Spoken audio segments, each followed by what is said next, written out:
Today I'm speaking with Grand Prairie City Councilman and Mayor Pro Tem Mike Del Bosque.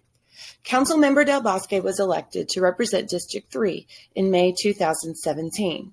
Today we are talking about how he became involved in politics and how the previous generation of community leaders, like Ms. Ruthe Jackson, helped encourage him to be more active in his community. We also discussed the new Mi Familia park project from the Grand Prairie Parks and Rec Department and how the innovative attitude of Grand Prairie helps encourage unity within the community and getting to know our neighbors. Councilman Del Bosque also talks about how organizations such as LULAC are encouraging young people to get more involved in civics and how other community members can do the same. Enjoy! Well, good morning, Councilman Del Bosque. How are you?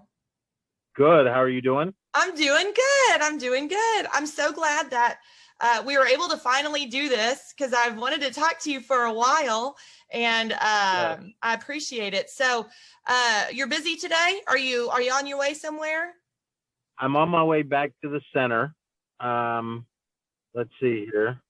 You can see where I just went off because calls are coming in. But I'm on my way back to the center. If it happens again, I apologize.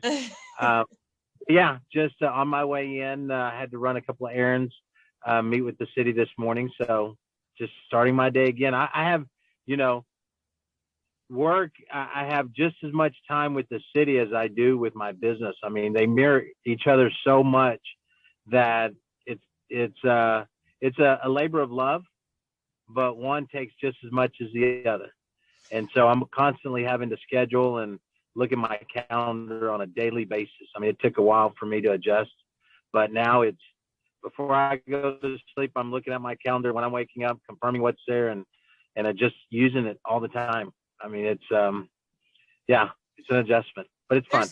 There's certainly a reason they call it a civic duty, and it's because it's not easy. It's not like you just volunteer and get to show up when you feel like it. Like, you're committing to a lot of things. And I don't know that people, I'm sure people assume that people that are running for, office, city council, school board, especially, that it's busy, but I don't know that people know how much it actually takes on a daily and weekly basis. Oh, it's a lot, it is a commitment. And, with the new people that have come in the last year, just like when I first came in, with city staff and management asking me, that it's a lot of work, but a lot of it is, you get what you put into it. For me, there's a lot of projects that I've been wanting to work on, but yeah, for the new guys after I came in, for, Cole that came in, and now Dennis King that he's come in, it's just me spending my time and say, hey, look, even with John, when he came in after I did, it's, this is a full commitment. This is something that you can't just say, I don't feel like it. And because if not, you're not going to be there the next time. And so it's a labor of love, but it's challenging though. It's very challenging at times. So one of the things that I was going to ask you is, and I always like to know from everybody that chooses to put themselves in the political eye and put their life in their schedule into such, to have to take on that responsibility. What was it that spurred you into wanting to go into being a city councilman? So I say that, and I've been asked this many times, and I characterize it as this. It was passing of the torch. My parents, especially my mother, she became involved back when the 60s going into the 70s, when they first moved up from the Rio Grande Valley, from South Texas. And it was one of those things that her mother taught her. And so as, in the 70s, going into the 80s, became more involved. It was something that I was always intrigued. I was interested, but from a distance. And then when I was 12 years old, I participated in my first campaign, and that was with Miss Ruthe Jackson. And that was she's in the kind 80s. Of influential to all this, isn't she? Yes. And I remember running out and putting signs, yard signs out. And my dad and I, he had signs in the back of his truck, and we stopped here and stopped there. And then became more involved when it was the bond for the Lone Star racetrack. Mm. And so I was the kid that was running in the limos and filling in with waters and Cokes, and they would take off to send them to go vote, and I'd wait there at the location and come back. So I was in there cleaning. They had chips and all that. So I started on the ground level. And then as I became older, started doing things behind the scenes, high school, I was interested, but, as a young kid in high school, that wasn't my first thing, but it was intriguing from a distance. And then as years went by and I became a single parent, but started becoming more interested, but was behind the curtain because my kids came first. And so after my kids into the, they went to, DeBisky and South Grand Prairie. Once they were juniors, seniors, and already getting out of school, I said, okay, now I'm going to go ahead and step out. And so it was something at that time, my parents were getting older in their 70s now. And they're like, hey, look, we don't have the energy or time like we used to. And so they pretty much passed it on to me. And 2013 is really when I stepped out and started getting more involved. So I'm going to go back and ask you a question in a second, but yeah. But I want to talk about your mom and dad for a second. So did they move here to Grand Prairie from there, or did they move somewhere else and then move to, where does your history with Grand Prairie with your family go back to? So my parents moved here. My dad moved up here in the 60s to work at LTV from McAllen down in Rio Grande Valley in South Texas. They did a big migration of men coming up when the F-16 contracts were here at LTV. And then when on the way up here, he spent 6 months at Baylor down in Waco for training, then came up here and was here for almost a year, then went back and picked up my mother and my 2 older brothers and my older sister. And so I was born here in 72, DFW Hospital, back then when we had a hospital, right? Right. And so that's where it all started. And where our neighborhood was on the east side, of Grand Prairie, we call it the avenues. And it was Avenue A through E. And each one of us, it was good back then because we called it Little Mexico. Everybody was from South Texas. And so that's how it all originated. All of where I grew up, my friends, my close friends, the majority of them, their parents, my parents knew each other from the Rio Grande Valley. And, where they came up here to work, more opportunity, things of that. Went to middle school, high school, even elementary school. But my parents cut a different little path for me, a little bit different, starting off in elementary. Most of everyone that I started off at Bonham Elementary, if you remember that. And it's still there, right there off 14th Street. And then we went to private school. And so we went up north to the north side of Grand Prairie to Immaculate Conception. And so all 5 of us. Fortunately, I call it fortunately. My parents say unfortunately. I was the only one that didn't make it. So I got kicked out of private school when I was in 6th grade. And I tell you, those Irish nuns are very strict, very strict. But from there, the avenues growing up wasn't the best neighborhood. It was a hard neighborhood. So my parents moved to the south end of Grand Prairie, and that's where I went to Truman. They went to South. But my parents, when they came in the 60s, there wasn't many Hispanics, Latinos in Grand Prairie. Wasn't many, and there was still, there was racism, and I grew up around racism. I'm very comfortable with it. I accept it. But it was just it was just part of the times back then. And so, going to a private school back in the, 70s and 80s, and, you have Irish nuns, and I was in 6th grade when I met my first African-American, Betty Johnson. I still remember her name. And it was just a different time for me, but for my parents, they told us growing up, in order for you to be successful and in order for you to adjust and get acclimated of what society is now, you have to think like them and you have to be like them, but don't forget who you are and where you came from and who's your race and your culture and everything.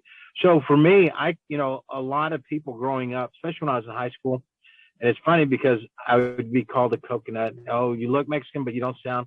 I was like, yeah, because I was brought up. When I went to private school, the time that I spent, Spanish was not, it was forbidden. And if you spoke Spanish in the hallways, I'd see my brothers and my sisters, and I'd say, hello to them in Spanish, and they would get the ruler.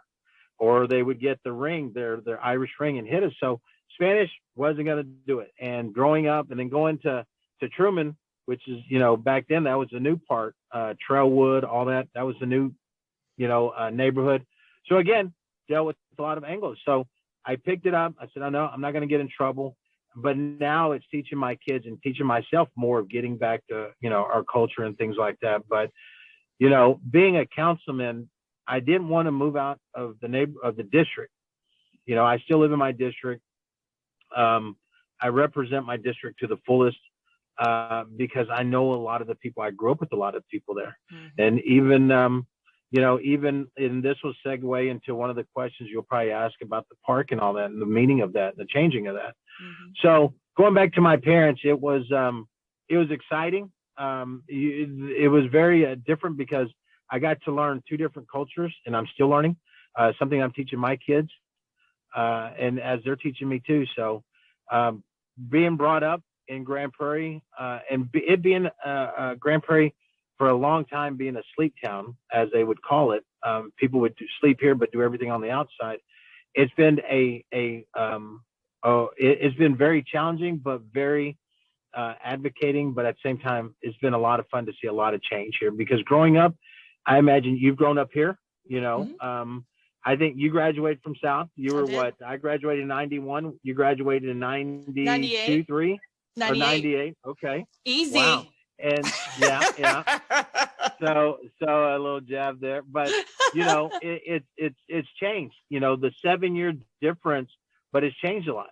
Mm-hmm. Grand Prairie has changed tremendously, and how do you prepare and how do you work for the change? So it's been good. But Mom and Dad have given me the guidance and has shown me the path of, hey, look, to get involved, here's what you got to do. And so I've taken that. I've taken it and I've learned, and at times I still make bad decisions, but that's all part of life, right? Well, so it was so funny because I right before you brought this up, I wrote down a note about speaking Spanish, and you're not the first person that I've talked to whose parents were Spanish speaking. I'm assuming that they were Spanish speaking, but right. You, as their child, did not speak Spanish or weren't speaking Spanish or whatever, and so that's seems to be pretty common of especially the 80s, and kind of maybe a stigma about speaking Spanish. And so did your parents encourage you or teach you, or was it just at school that they kept it? So they taught me at home, and Spanish was my first language. But when I went to private school, and I had my friends there were Anglo, I'm like, who am I going to speak Spanish to? And when I got kicked out, so I rebelled a lot. And so when I got kicked out of private school and we went to Truman, it was the same thing. Who am I going to speak Spanish to? And we'd already moved out of our old neighborhood. In the new neighborhood where my parents live now, which is right across the street from where Jackson is now, it was all Anglos again. So everywhere I went, it was all Anglos. Very few Hispanics. And the ones that I did know, they weren't speaking it either, because who were we going to speak it to? Mm-hmm. So English became my first. But I remember my parents, when we're at home, talking. I'm like, and I would argue with them. Why? Once I leave the house, who am I going to talk to in Spanish? Because there wasn't that many Hispanics there at the time. But now, as my kids, they're 20 and 23. But when they were going to middle school and high school, the demographics have changed so much. And so it's totally different, So yeah, my parents enforced it, but I never carried it out because my friends at that time growing up, very few Hispanics. And the ones that I did, which were 2 or 3 of them, were my really close friends. They didn't, they're the same boat as I was. They're like, who are we going to speak it to? Right. Yeah, but all their parents are again from South Texas, and that was their first language. Right. Yeah, it's interesting how that becomes like a common recurring theme when I talk to people that had grown up in that. So I'm curious. So you mentioned Ruthe Jackson. How did she influence you being more civically minded and being more involved? So, when I met her, she would, the one thing that I remembered was she says, what you're doing will change many things. Mm-hmm. And I thought, what does that mean? How old were you when you first came in contact with her? 12 years old. 12. That was the first wow. time. Yeah. And that was during one of her city as a councilwoman, her campaign. And, and so while we were doing this, and my father and I were picking up yard signs from her house. And she said, son, what you're doing today is going to change a lot of things. And I went back in the truck. I said, Dad, what does that mean? And she says, well, what you're doing, and she gets in and she gets involved, we're going to be able to get involved. And what you're going to be doing is going to pay off in the future. Never knowing that 30 plus years, here I am, and I work alongside her daughter, Miss Georgia Clemson, and we're on finance and government together. So it's ironic in the sense of what happened so many years ago of how, what's happening today.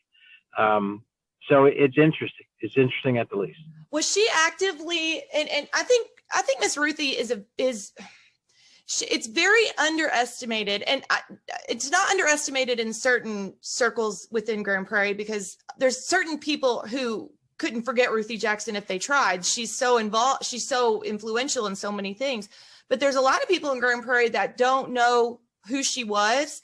And it cannot be understated how much she got people involved in being civically minded in this city. I mean, if there is a nonprofit that existed back in the 60s or 70s, chances are she either co-founded it or was on the board for it. And she started so many people into being involved in what's going on in their city. And she, even from, I mean, she would go into Dalworth and interview citizens there back in the 70s, and she has videos of this. And, she seemed to have been very involved in all the different kinds of communities that existed within Grand Prairie. I mean, just you saying that tells me that that's true. Oh, it is. My mother and Miss Clemson, her daughter, they've been on Lifeline for many, many years. When Miss Jackson, Ruthe Jackson, when she had her TV show, my parents were the first Hispanic couple on her TV show. And we still have the VHS cassette. And, so it was again, my mother was the foundation of what I'm doing today. My mother, again, she passed the torch on to me, but it's how they work together. And as kids, Miss Clemson and I are working together now. So it's second generation and things of that, but it's what she's done in the past. I mean, you think of anything as the simple things of keeping, Grand Prairie beautiful, going out to the park and cleaning up with volunteers. She's been, the summit. The summit. You look at the summit. But she's planted so many seeds here in Grand Prairie, so many seeds. And now there's so many things going on, but it's because of what she's been able to do. And her daughter, Miss Clemson, of her, passing the torch and carrying the torch also. And so it's an honor in a way, that, I've been influenced, in different women. I call it the women's power. I totally respect that. 90+% of my business is run by women. They have that motherly care. And so I've accepted that on as a young entrepreneur. And I let them do the things. And I have no problems of following a women's lead. Women, y'all have taught me a whole lot, a whole lot. And, it says a lot coming from a man, right? But going back to Miss Jackson, and Miss Ruthe, I just remember growing up, seeing her at different events that my parents would take me, and just being a part of it, and learning the process. Yeah, and it can't be overstated. One thing that I talked about, I've been talking a lot about, is making sure that as the next generation of adults, that we're finding those young people to encourage to be a part of the process too. And it's so interesting when you go back through some of the newspapers, the Grand Prairie News, and that there was such a push back in the 60s and the 70s for kids in school to be involved civically, that they would publish the newspaper in the city newspaper. There was a lot of things that kids at that time, how they affected the community. And I think that we have lost a little bit of that in the past. And so being able to find those people, that those kids that want to be a part of their community and stay here. That's another thing too, is when you become civically minded and you become involved in your community, you're more likely to stay in your community and become an adult that works for that community, which is also really important. Oh, it is. I mentor a lot of young adults, a lot of kids. Our family, we created the Del Bosque Family Scholarship Foundation 3 years ago. Last year we weren't, we didn't participate because of COVID, but just this year alone, we awarded students that are graduating from the ISD that are furthering their education. And it's not only if they want, go to a university or college, but even if they want to learn a skill trade. And working with those young adults, it's always advocating that at any level of success in their life, the main thing is to come back home and give back, is to pull the next person up. Just like I'm helping them, pulling them up to the next level of success, it's doing the same thing, paying it forward, always giving back, because just like at some time we all need help. And it's knowing and having to be humble to say, hey, look, I've been through it. I've been in those trenches. Hey, let me help you out. And so we advocate that a lot. A lot of things that we do here, that my family does, that again, learning from my parents, the main thing is giving back and trying to help. Now, today's young adult is a lot different from when we grew up. They're more advanced technology. Look what we're doing today. And, I see a lot of these young kids. They're so technically, and I tell them, y'all have so much advantage versus, I tell stories when we used to have beepers and cell phones weren't around. Now they look like, what the heck is a beeper? How could you live without a phone? What was going on? And, I said, look, it wasn't that long ago. It's not like we were sending smoke signals or anything, but the thing is today's young adult and today's technology, the advantages that they have to really make a change. Yeah. Yeah. So I try to advocate a lot of that. Yeah, for sure. Well, one of the things that kind of spurred me to ask you to come talk to me was you mentioned the Mi Familia playground, or the project, and I don't know much about it. Dwayne Strong and I had a conversation and he kind of mentioned it. And then when I saw that y'all were having a town hall, I was like, this would be a good opportunity for you to talk more about that. So tell, what is that? And talk a little bit more about that project. So the name came from John Lopez. We were sitting down talking about this project, and it was one of the three things that I committed on my first term of being a councilman. Me growing up in that neighborhood for many years, I would ride out there on my bike with my friends, and we would do anything from going crawdad fishing and going out there to the lake to go catfishing underneath the bridge, to going frogging. We'd go underneath the bridge out into the golf course, and we would go catch frogs at night, and the night security would chase us around, and especially around 4th of July. 4th of July, it was, because back then you could pop fireworks at the lake. And then we'd ride our bikes out the next day in the morning. First thing, everybody was like, all right, we're going to get up early. We're going to ride out there. And we would go and walk around and find all the fireworks people would lose at night. And we would pop those at night. And so we grew up in that park. Over the years, and back then, you would have families. Again, this was a huge Hispanic Latino community that on the weekends, we would go out to the lake and everybody would pull their cars up and we'd have grills and everybody was eating off everybody's grill. It was a huge family. But over the years, you see that change. A lot of your second and third generation move away, even though mom and dad were still there, but it's getting the family back together. So it took me 2 years.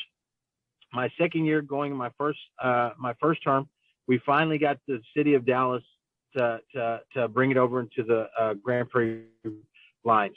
We always managed it as a city because we knew we had weather, but we were very limited of what we could do. Okay, so wait, long story short, say that a little bit more, because tell it. Where is the park going to go? Like, give us the streets, and then you made a very important point, because I know that the part of Dallas is a big part of this. So yeah. So that right there off Harvey, all of Mountain Creek has always been property of Dallas, but we maintain it because residents go there. But we're very limited of what we could do as far as first response. So that was something that I wanted to accomplish. So going in my first year, my first term, meeting with the councilman in Dallas, Councilman Thomas. We got together, we worked the process, and it took 2 years to do it.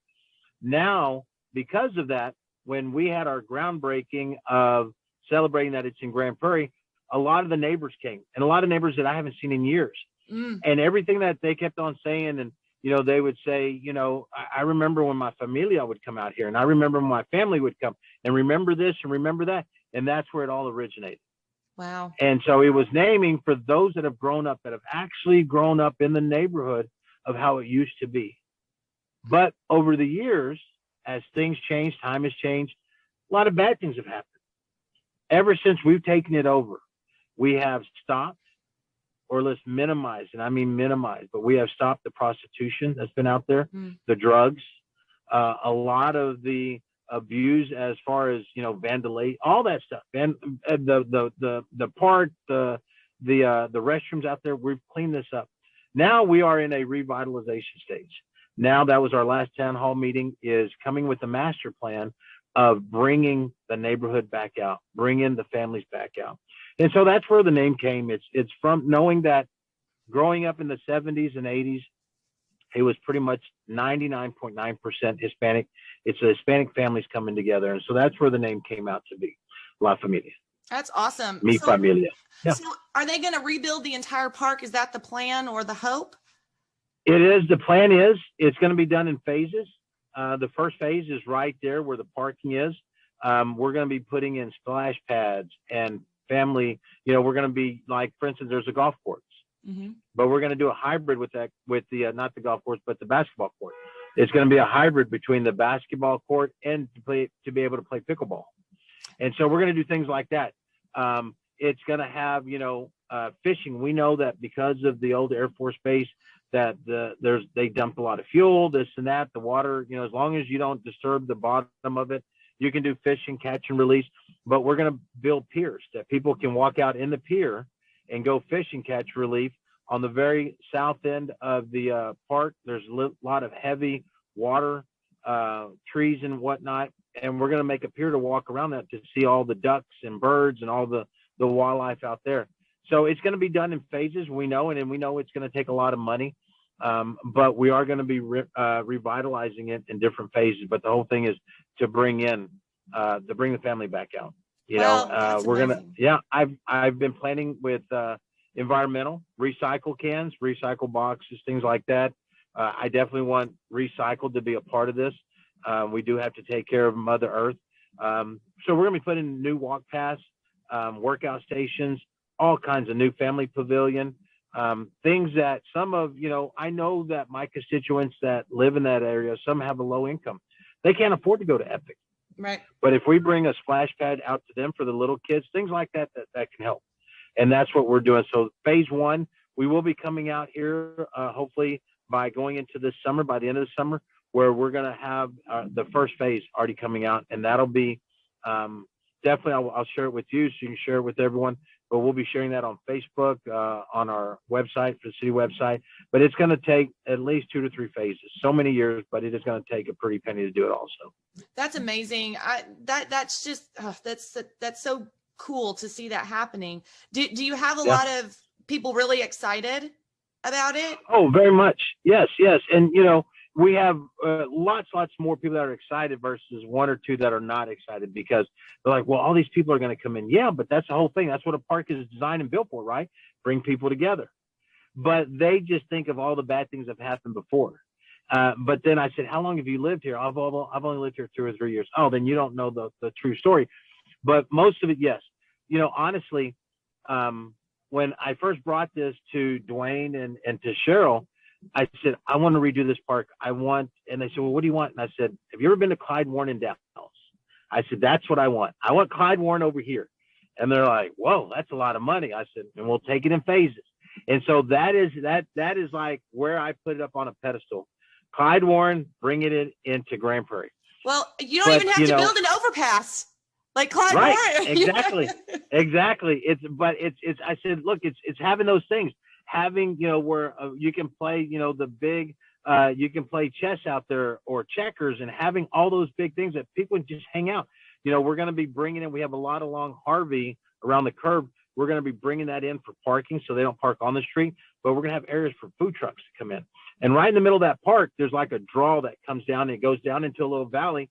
I said, we can put a stage down there, and that draw can actually be stadium setting where we can have live music. We can have family night. We can put a screen out there. And when we have, especially in the fall, when the weather's nice, we can have Christmas movies, Thanksgiving movies, all these things to bring family out.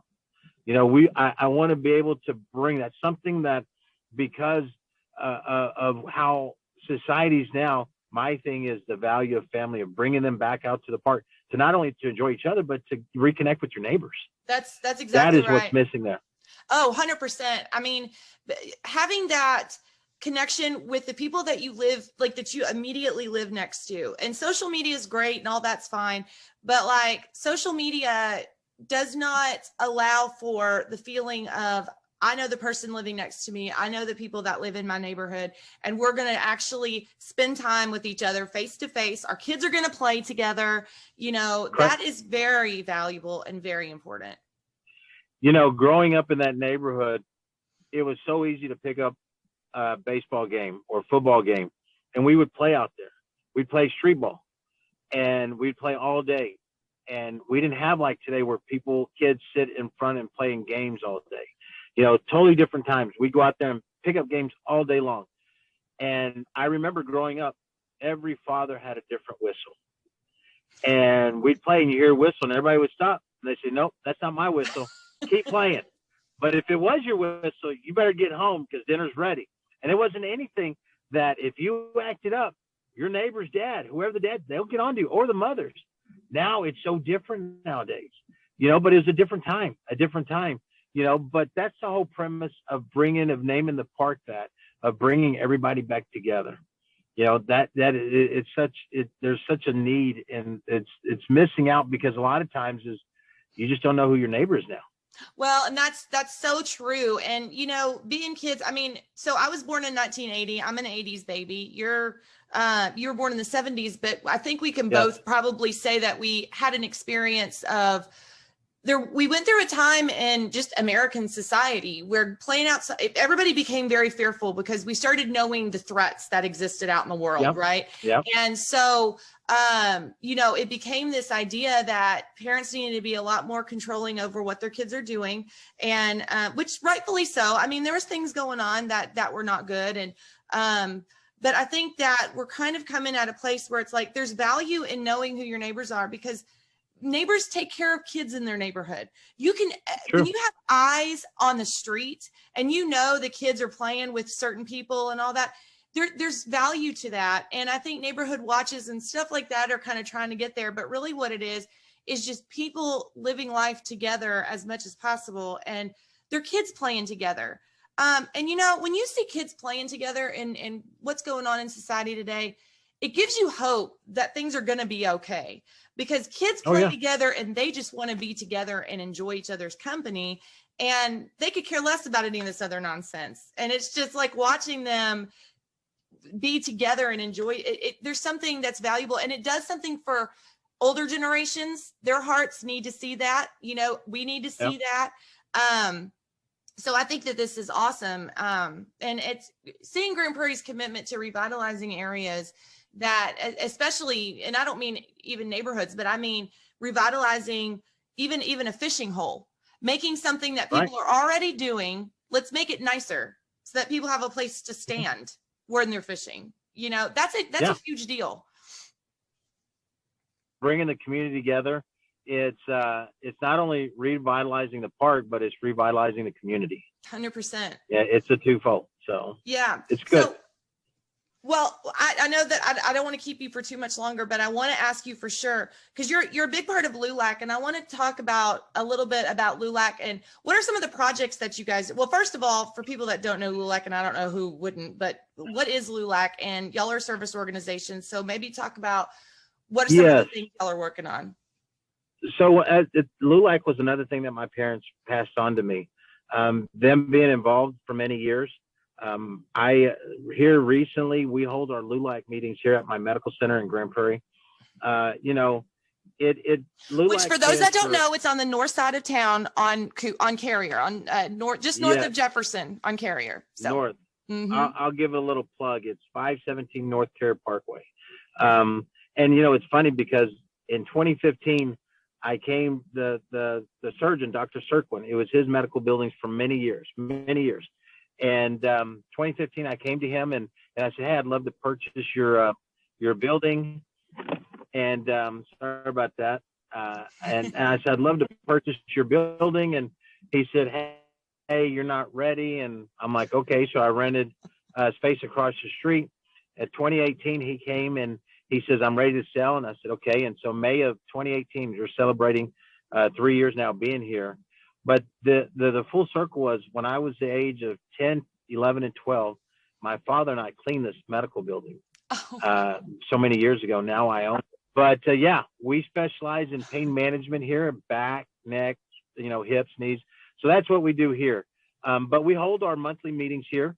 LULAC stands, it's two pillars. We advocate for education and we advocate to be proactive instead of reactive. And so a lot of it is we're based on education. It's educating those Latinos that just don't know. You look at from anything from your rights, what you're entitled to, anything from there to COVID, vaccinations.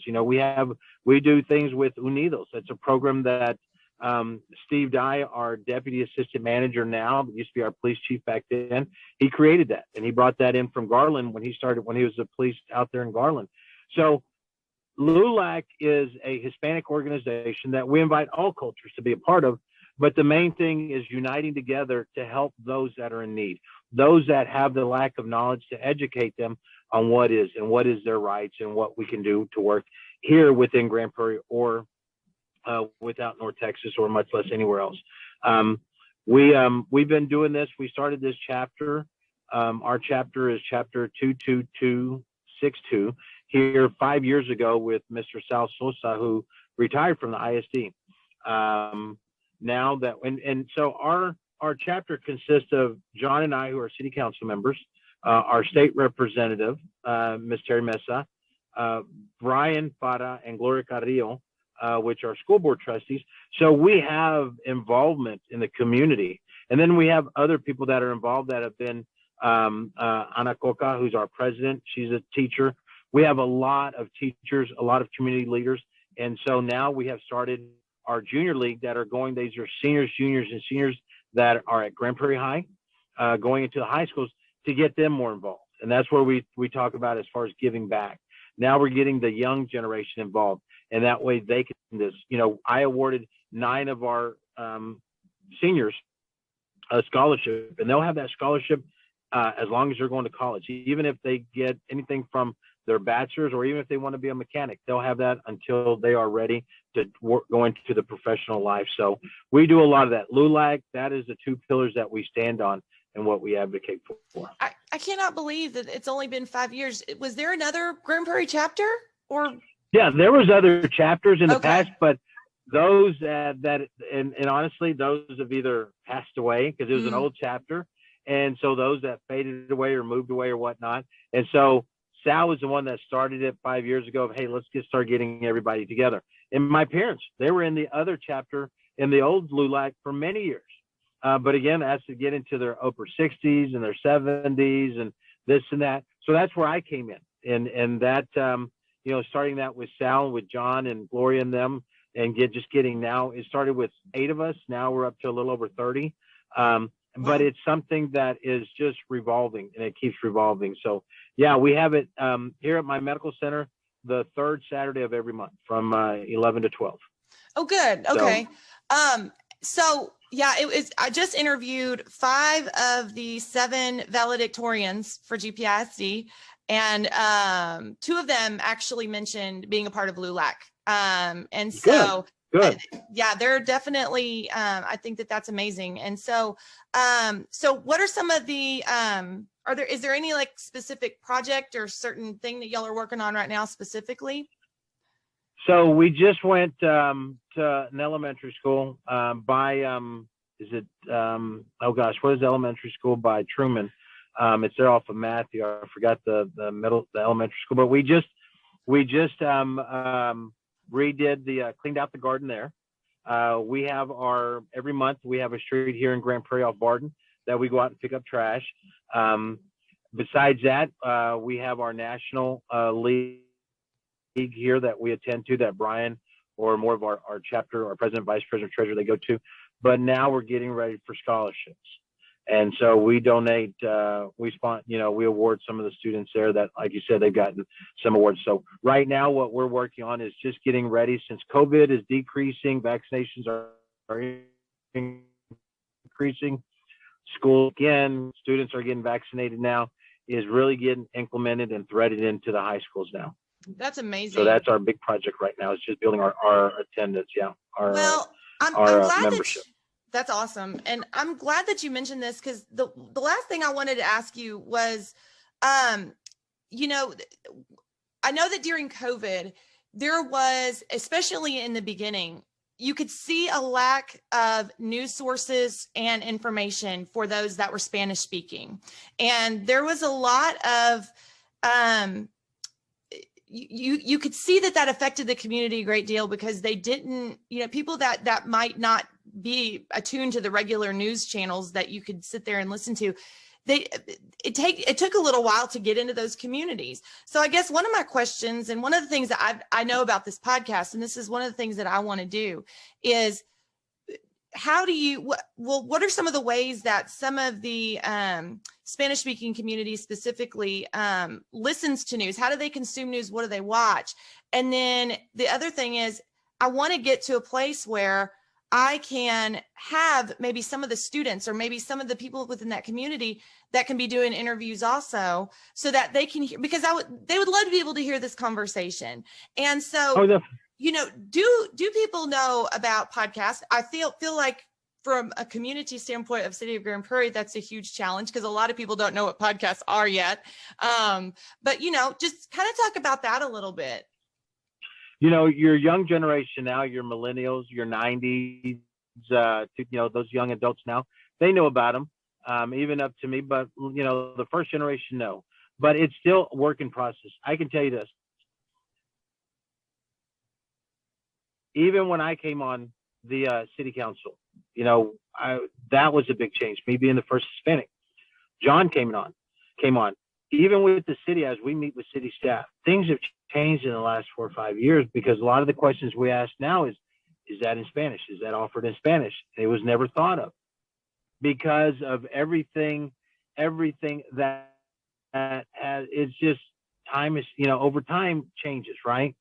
And so a lot of things that we do now is when we have our meetings and we're rolling out things, let's say on, for instance, everybody gets the pipeline with their water bill, right? But none of that is in Spanish. But the majority of our citizens are Hispanic. Mm-hmm. And a part of those are Spanish speaking. Now, do we need to learn English? Yes. Are we in the process of it? Yes. But at the same time, a lot of the people that have lived here are, you know, Spanish speaking. So a lot of, for us, is going back to like what Lou like, you know, Unidos is advocating, educating, but it's making that, building that bridge, that there is a need, huge need. A lot of things that, for instance, when I had my town hall meeting, a lot of the stuff was in Spanish also. And we still have, you know, like I said, first generation that are still here, mostly Spanish speaking. So the need is huge. Getting the mindset is totally different, because us on the city side, you know, a lot of our tax dollars come for the Hispanic. Where my business is here, 90+% of the people are all blue collar. And so educating them of what's going on. For instance, we know that in the past, you know, a lot of our literature for speeding, driving, taking your test is that in Spanish. A lot of things that we do now, we're always constantly asked. Now there has been change. Now it's, yes, that also comes in Spanish. So we're not having to ask so much. They're just reminding us. So there is change, you know, but even at that, within the city right now, there's huge change. Right now, before it was predominantly Anglos. Mm-hmm. Now our city management has Mr. Bill Hill, African American, Cheryl. So there's diversity now for the first time. starting that transition of representing of who we are in Grand Prairie. But yeah, as far as educating in Spanish, having that, it's an everyday conversation. Yeah, but the good thing is that we're willing to have that conversation, and things are starting to happen now. Yeah, and it's not even just the language barrier, but it's also, every community has its own interests and desires. And what do you want to hear about? What are things that you want, for people to talk about in your community? What's something that, you want to hear about as the Hispanic community? What are events that you want to hear about? Who are people that you want to hear from? Making sure that that's important is something that for me, doing this podcast has always been something I wanted to be more community minded, is finding who are the people that you want to talk to? Who are the people you want to hear from? Who are people in the Hispanic community that are running little small businesses? How does that feel? Right. And there's tons of those business owners here in Grand Prairie. Yes. Here's the thing. You talk about small business. I'm small business here. A lot of what we do drives the economy here in Grand Prairie. You take, for instance, you look at Traders Village. Right now, when the weather's good, you can't get anywhere. You can't go down Arkansas, 360, Mayfield, any of the Great Southwest. People are congested. And you look at the population of and you know what? The city makes tax dollars. A lot of what we do here in Grand Prairie is driven by the Latino Hispanic community that make tax dollars for the city. Restaurants that are opening up, things of that nature, So what are we doing to give back and advocate back and educate? I mentioned Unidos. That's a monthly meeting that they have here at the Grand Prairie, the main Grand Prairie library here. That's something that I would ask, go over there and just attend, just to see, because everything they talk about is how to help the Spanish speaking out. You look back months ago when ICE was making arrests and they didn't know, and legalization, all this. We had immigration attorneys there. Again, it was the brilliant thought of Steve Dye coming in and say, hey, look, we know, and we're not going to advocate ICE here, but we know you need to get educated. And he brought people in. And some people were a little, I don't know if I want to go in or not. I don't know if I'm going to get arrested if they got the paddy wagon in the back. But it was the thing of, look, we're reaching out to y'all. I was there. Mayor Jensen was there. We were all there to support, saying, hey, look, we're here to help y'all out. And so that's a lot of it there, is just people getting together. I know so many people that would love to do a podcast with you and bring up a topic and do it in Spanish. That could be easily done. Man, I would love that so much. I mean, even think about how many in that community are property owners, and understanding your tax bill. Just something that simple. What do you have as rights as a property owner? How do you understand how you pay your taxes? Those are conversations that a lot of people don't know anyway, but those are conversations that need to be had, and making sure that everybody's aware. And I would love to find people that would interview, because I don't know everybody that exists in this city. So, and I guarantee you there is a percentage of Hispanic homeowners that are 65 and older that do not know about the Homestead Act, that their taxes are locked in at that time and they don't change. And I guarantee you, because they don't know, because they can't read English and whatnot, that they're still paying because they haven't signed up for it. I said, I can even speak to, as far as my mother. She's a beautiful woman, 78 years old. I call her Big Mama, even though she's about 4 foot tall, but she's a power. She's a tower of power, I say. But she does a lot of that, and she would love to come in. But, I look at my father, right? And so he's always on his phone, and he's always either on, looking at the news or what's happening here or playing a game. And my mother says, hey, you're always on the phone. And I said, Mom, let him be on there because, hey, he's learning today's technology. Not only that, but it keeps his mind going. Because if not, if you got to sit there on the couch, he's 80 years old. He's going to sit there, he's going to start dying. Look, I'm glad that he's, dementia not going to happen. Alzheimer's not going to happen because his mind's going. But a lot of that also, there's a lot of people out there that just don't know. And so how do we build that bridge? How do we make that connection especially to the Hispanic Latino community, about things as you're talking about taxes, things that they can advocate for, things that they can learn of what they can do and they're allowed to do. They just don't know. So what do? They stay in the shadows, right, and it doesn't help them at all. And so for us, it's like, for instance, for us trying to get the vote out, right? And so for a lot of the Hispanic was a lot of the Hispanics are like, hey, I don't want to get bothered. Let me just go to work. Let me just come home.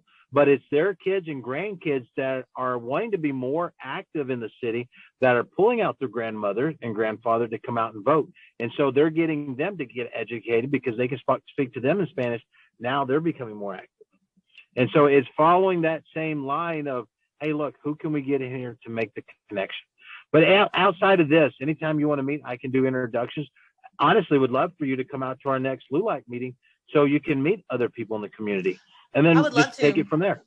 Yeah, I would love to.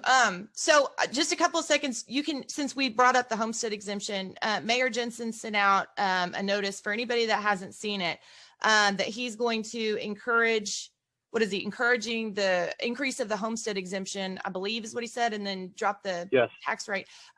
So I did a little bit of search, me being a real estate agent, I did a little search because I don't think people understand.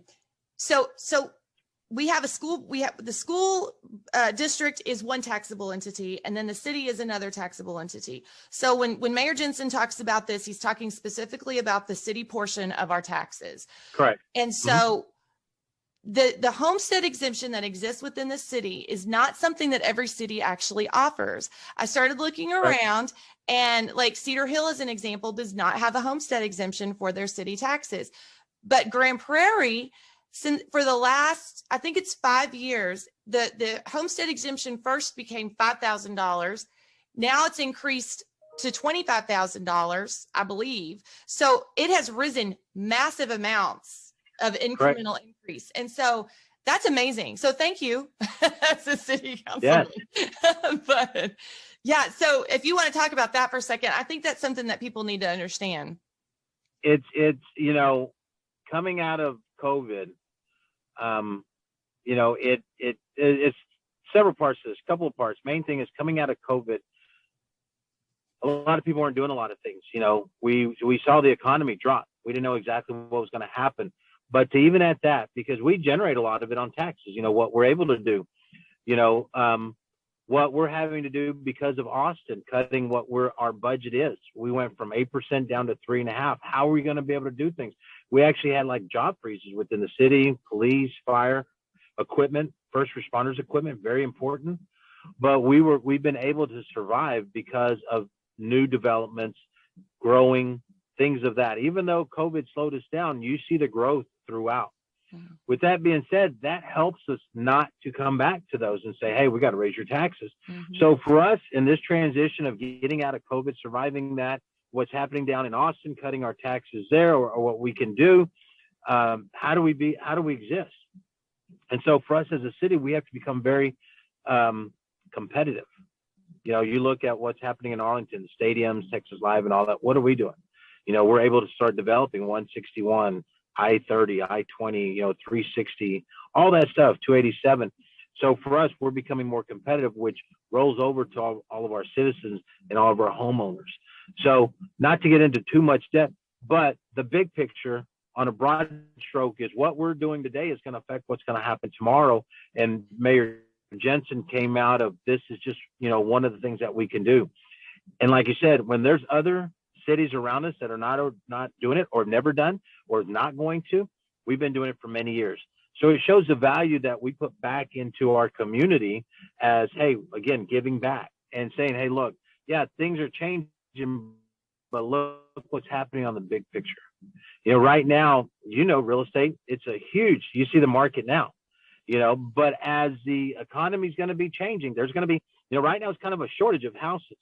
And what is your experience? 2 to 3 days that they stay on the market? Oh yeah. And a lot of times they're getting what they want, if not more. And so with that being said, the cost of everything is going up. You look at lumber, you look at concrete right now. Oh yeah, it's insane. The price is going up. And so how can we help? And this is just a small thing, but it's a way of saying thank you. Yeah. Thank you for staying there. Thank you for being a resident. Thank you for supporting. That's amazing. Well, I just really appreciate your time, and I would be happy to come to a LULAC meeting. I think that would be really fun and really educational for me, because I personally want to know how this podcast can grow into that. And those, I've also had conversations with Matt Lowe within the Asian community, because there's another, community that's part of our city. And it's just really awesome being in a city that is this forward thinking about things. And we've come to a place where this has become how we're thinking about things, just thinking about, honoring communities, being more diverse, and really honoring that diversity. And I think we're doing a pretty good job. Oh, very well.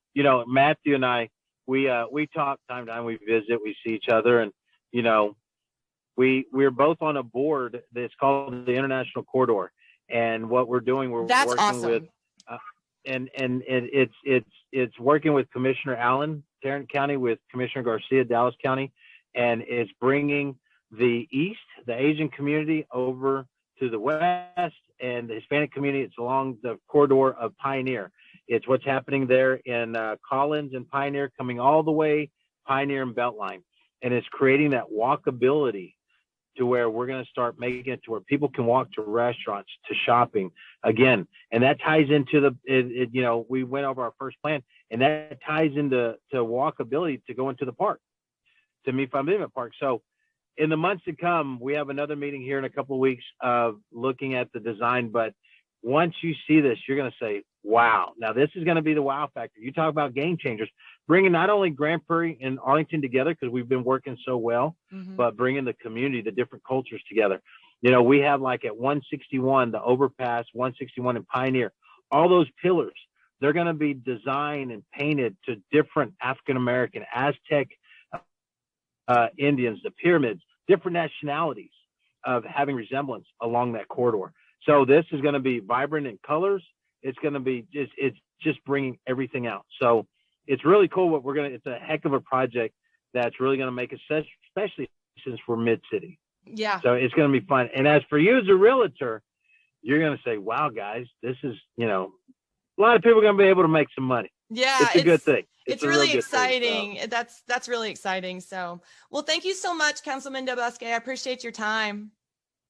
Thank you. Thank you for having me. I know now. Again, we've been, yeah. I'm still here looking like, okay, it's kind of, the rain has died down a little bit, but we're good. But yes, I will reach out to you when we have our next meeting on that Saturday. And then, yes, please come. Love to host you here, and definitely we can talk to the staff or the members here of what you do and how we can make that connection. Perfect. That would be awesome. All right. Enjoy your day. Good. Yes, you too. All right. Thank you. Bye. Bye-bye.